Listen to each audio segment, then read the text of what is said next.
ఓం గురుభ్యో నమః.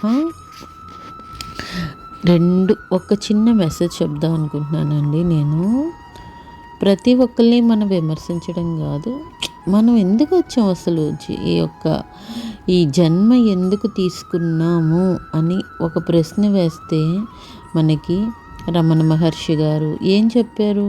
నిన్ను నువ్వు తెలుసుకో అన్నారు. నిన్ను అంటే మనం ఎవరు అసలు? ఈ ఆత్మలోకి మన ప్రయాణం చేస్తే ఆ సృష్టి రహస్యం అన్నది అర్థమవుతుంది చక్కగా అన్నమాట. అది తెలుసుకోలేక బయట భౌతిక ప్రపంచంలో ఎంతో ఉంది, ఇదే ఒక విశ్వం అనుకుంటున్నారు.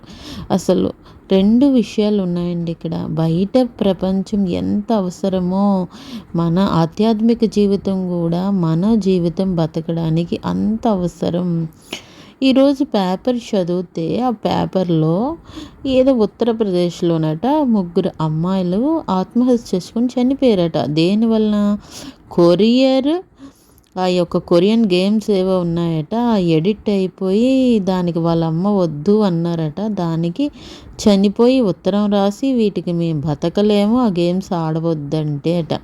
అసలు ఎందుకండి జీవితం బతకడానికి వచ్చాము? అసలు భగవంతుడు ఏం చెప్తున్నాడు?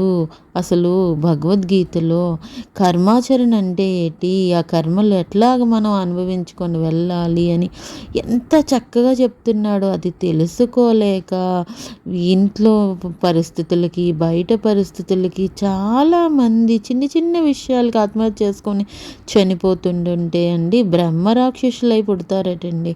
ఇటు చావడానికి ఉండదట, అటు బతకడానికి ఉండదట. చాలా కొన్ని లక్షల జన్మలు అలా బతకడమేనట. అది మహాపాపమటండి.